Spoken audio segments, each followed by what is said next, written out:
Good morning, welcome back.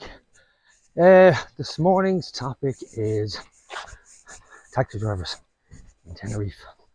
Have you been affected? Yes. Have you been affected by taxi drivers, good or bad? And let me know if you have. I'm going to give you an example. Just say, up until recently, I would have been a great defender of taxi drivers in Tenerife because I never had an issue with them. You know, they picked you up, airport, always around 25, 30 euros. Never had any issues with them, always polite.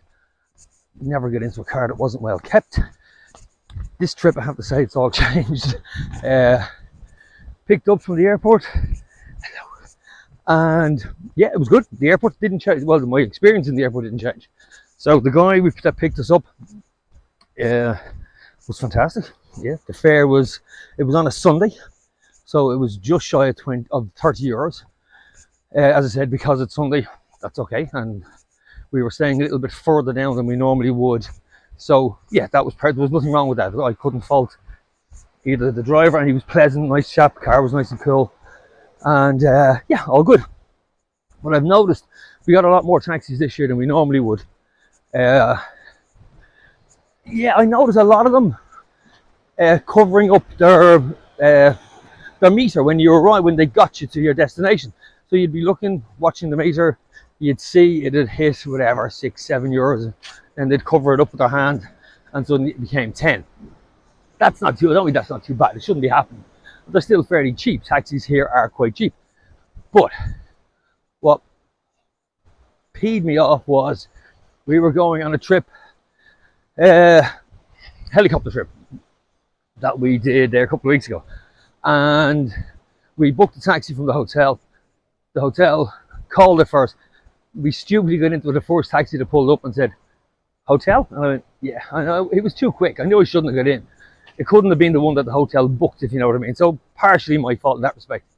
Anyway, gave him the address of the helicopter pickup point, or takeoff point, should I say, and off we went. So I knew it was up in the direction of Kawasaki, and not far from there. It's not far from there, and I knew that. So you're onto the motorway, and it should have been straight out on the motorway. Hang off at the left. Leroy Merlin, I think it is, what up there. We were going to go in there. It's in beside that. So as I said, I had a fair idea where it was, and I knew it was on the motorway, and you kept on going.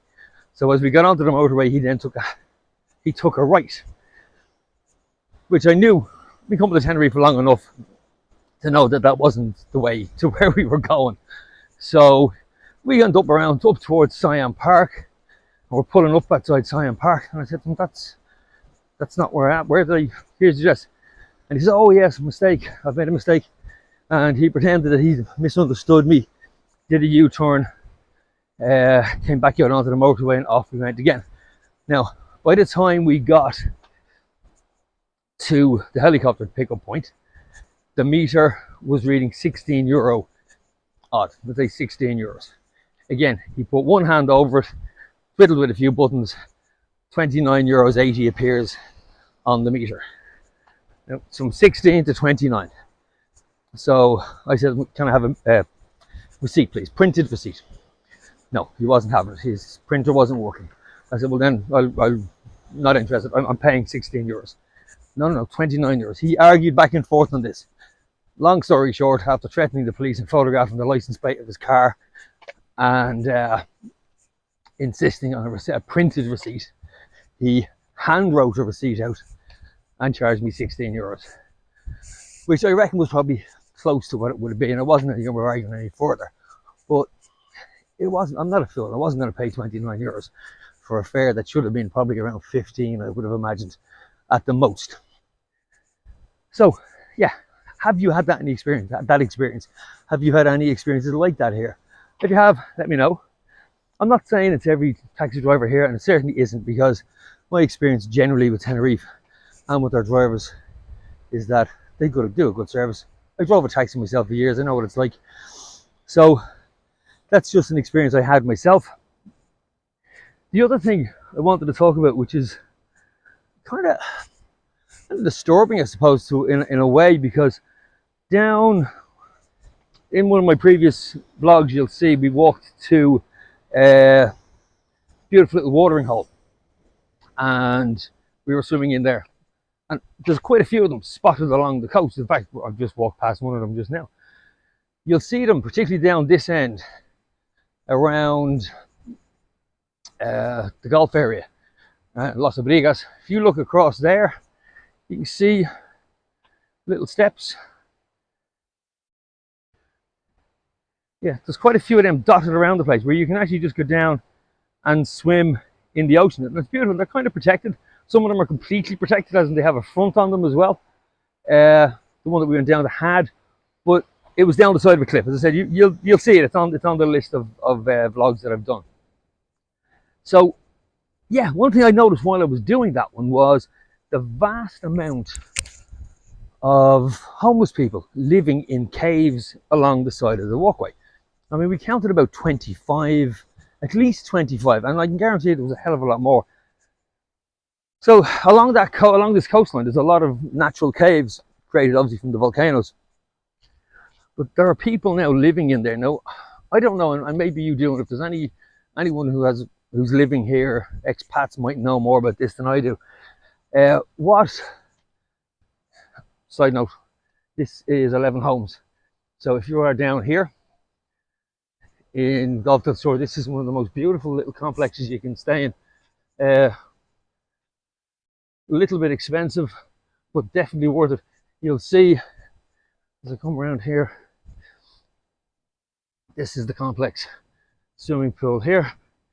There are the 11 homes, the apartments there and there. They're one bed, really well appointed. Now, connected to that is this little area here of San Miguel village. So if you look at all these houses, these also have access to this pool. So if you buy one of these in this area, you have access to this is your pool area, along with 11 homes. But they rent them out as well. So if you are looking to rent somewhere down here, and there's a lot to do down here. Originally I didn't think there would be for 2-3 weeks holidays, but we've been here for nearly 2 weeks now. And yeah, I love it. Now this is hopefully where I'm going to end up living, because I love this area. Excuse me. So there you go. There's all the details. Phone number. Give them a look if you're looking for something that's just a little bit special. Again, adults only, so definitely worth it. Now back to story. Sorry, I did digress there, but yeah. So if you know about this, or if people know anything about it, let me know, because I'm assuming these people are living here out of necessity. Maybe some of them, maybe some of them not. Maybe some of them are living because they have to, because they have no choice. Some did look like they were actually living there because they chose to. But it seems to be a growing community in Tenerife, is this homeless, off the grid living, completely off the grid living. Whether about wandering around a caravan or a camper van on holidays, or as a choice, a life choice. But to live in a cave, I think it takes it to the absolute extreme. Yeah, so as I said, it's something I noticed recently. I'm not going to go on much more about it. I'm going to leave you with this. Sun has just come up, so I hope you're enjoying the content. If you do, like, subscribe, hit the bell for notification. As I say, I'm not turning this thing around. This is far better to look at than me. So enjoy, and I'll talk to you all in the next one. Take care.